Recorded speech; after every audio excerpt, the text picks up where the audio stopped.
Hello friends, मैं योगिता आपका स्वागत करती हूँ आपके अपने YouTube channel learn and grow with Yogita में। फ्रेंड्स, इंडियन ज्योग्राफी की जो हमने सीरीज़ स्टार्ट की थी, आज उसका हमारा नेक्स्ट लेक्चर है। इस वीडियो के जो इंडियन ज्योग्राफी का जो लास्ट लेक्चर था, उसमें हमने भारत की भूगर्भीय चट्टानों का फर्स्ट पार्ट किया था। तो जिसमें हमने भारत में कौन कौन सी चट्टानें होती हैं, तो भारत में जो टाइम के अनुसार जो चट्टानों का जो विकास हुआ, तो भारत में 6 प्रकार की चट्टानों का विकास हुआ। तो कौन कौन सी चट्टानें थी? नंबर 1 आर्किन क्रम की चट्टान थी। नंबर 2 जो थी हमारी धारवाड़ क्रम की चट्टान थी। और नंबर 3 कोडप्पा क्रम की चट्टान थी। जो नंबर 4 है वो हमारी बिंद चट्टान थी। नंबर 5 जो है हमारी गोंडवाना चट्टानें थी। तथा जो नंबर 6 है उसे हम दक्कन ट्रैप के नाम से जानते हैं। तो इन 6 चट्टानों का जो था कालानुक्रम के अनुसार निर्माण हुआ। तथा इन चट्टानों के जो निर्माण के अनुसार जो अगली जो परत चट्टानें बनी, जो उनकी जो पिछली चट्टानें थी वो उनके द्वारा बनी थी। तो जिसमें से हमने 3 चट्टानों के बारे में पिछले अपनी जो लेक्चर था उसमें हम लोगों ने पढ़ लिया था। यदि आपने वो लेक्चर नहीं देखा है तो उसको मैं डिस्क्रिप्शन में दे दूँगी आपको, आप उस लेक्चर को ज़रूर देखिए। तथा उसमें कौन कौन से जो इम्पॉर्टेंट फैक्ट हैं उनको भी हमने अच्छे से डिस्कस किया है। तो फ्रेंड्स, यदि आप मेरे चैनल पर नए हैं तो चैनल को लाइक, सब्सक्राइब, शेयर ज़रूर कीजिए, जिससे आने वाली अपडेट्स आपको मिलती रहें। तो फ्रेंड्स, आज के हम लेक्चर को स्टार्ट करते हैं। आज का हमारा जो टॉपिक है वो है भारत की भूगर्भीय चट्टानें। जो हमारी रिमेन 3 चट्टानें रह गई थी, जिसमें विंध्य, दक्कन ट्रैप और जो गोंडवाना चट्टानें थी, आज हम उनके बारे में पढ़ेंगे। तो फ्रेंड्स, स्टार्ट करते हैं। हमारी जो 4 नंबर की चट्टान थी वो है विंध्य क्रम की चट्टानें। ये चट्टानें जो हैं वो मध्य प्रदेश यानी विंध्याचल श्रेणी के आसपास के क्षेत्रों में पाई जाती हैं। तथा कुछ मात्रा में ये चट्टानें छत्तीसगढ़ तथा झारखंड में भी मिलती हैं। तो विंध्य की जो चट्टानें होती हैं, ये चट्टानें विंध्याचल के आसपास क्षेत्र में पाई जाती हैं। इन चट्टानों का निर्माण जो है वो जल के निक्षेपण से हुआ है। जो हमारे नर्मदा, ताप्ती और महानदी वगैरह हैं, ये अपने साथ में जो जल होता है उसके साथ में कुछ स्लेट और रेता, जो कंकड़ पत्थर लेके आती हैं। तो जब हमारी बाढ़ वगैरह आती है तो धीरे धीरे क्या होता है, इनके ऊपर एक लेयर से लेयर बन जाती है। तो इसी प्रकार ये चट्टानें जो हैं ये परतदार चट्टानें हैं। तो इन चट्टानों का जो निर्माण कैसे हुआ है, ये बहुत ही इंपॉर्टेंट क्वेश्चन है कि विंध्य की चट्टानें हैं उनका निर्माण किससे हुआ है, वो जल के निक्षेपों से हुआ है। नेक्स्ट आता है, ये चट्टानों का यूज़ हम कहाँ कहाँ करते हैं। तो इन चट्टानें हैं, इसमें इन जो हम मकान बनाते हैं तो जिसमें हम लाल पत्थर और बलुआ पत्थर और खनिज का जो यूज़ होता है वो इन चट्टानों से मिलता है। तो इन चट्टानों के द्वारा हम बलुआ पत्थर, संगमरमर और चूना पत्थर का यूज़ किया जाता है। जो हमारा आगरा का जो ताजमहल है और जो लाल किला है, इन सभी का जो निर्माण है वो इस विंध्य की जो चट्टानें हैं इन्हीं से हुआ है, यानी लाल पत्थर, बलुआ पत्थर और संगमरमर के द्वारा हुआ है। तो ये चट्टानें हैं जो विंध्य की जो चट्टानें हैं, जो मध्य प्रदेश में हमारी जो पन्ना की खान है और आंध्रा में जो गोलकुंडा की खान है, वो विंध्य की चट्टानों से ही निर्मित चट्टानें हैं। इन चट्टानों से क्या बोलता है, जो पन्ना की खान और गोलकुंडा की खान से हमें क्या मिलता है, तो इसमें हमें हीरे मिलते हैं। नेक्स्ट आता है हमारा गोंडवाना चट्टान। गोंडवाना जो चट्टान है, ये इस चट्टानों में ये सबसे ज़्यादा है। इस चट्टानों में जो है हमारा कोयला सबसे ज़्यादा मात्रा में पाया जाता है, क्योंकि इन चट्टानों का जो सबसे ज़्यादा भंडार है वो नदी घाटियों में मिलता है।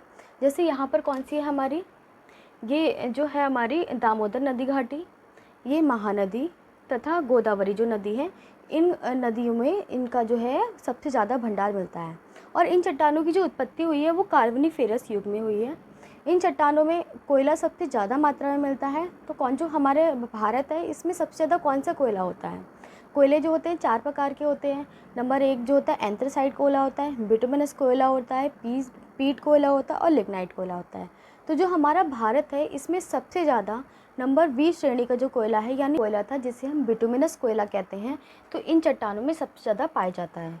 ये चट्टानें जो हैं हमारी नदी घाटियों में विकसित हुई थी। कौन कौन सी नदी घाटियाँ थी हमारी? दामोदर, महानदी और गोदावरी नदी घाटी में ये जो हैं ये चट्टानें विकसित हुई। और इन चट्टानों का जो निर्माण था किस युग में हुआ था? तो कार्बोनिफेरस युग में इन चट्टानों का निर्माण हुआ था।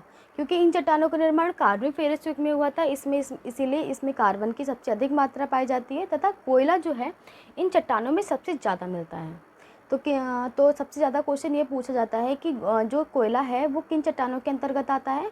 तो कोयला जो है हमारी गोंडवाना चट्टानों के अंतर्गत आता है। ये चट्टानें जो हैं, ये चट्टानें परतदार चट्टानें हैं। तो इन चट्टानों की सबसे महत्वपूर्ण विशेषता ये है कि ये चट्टानें जो हैं इसमें जीवाश्म पाए जाते हैं, क्योंकि इन चट्टानों में मछलियाँ तथा रेंगने वाले जीवों के जो हैं अवशेष मिलते हैं, इसीलिए इन चट्टानों को हम जीवाश्म चट्टानें भी कहते हैं। जीवाश्म में क्यों पाए जाते हैं? क्योंकि मछलियाँ जो हैं और रेंगने वाले जीव सबसे ज़्यादा हमारे नदी घाटी में पाए जाते हैं।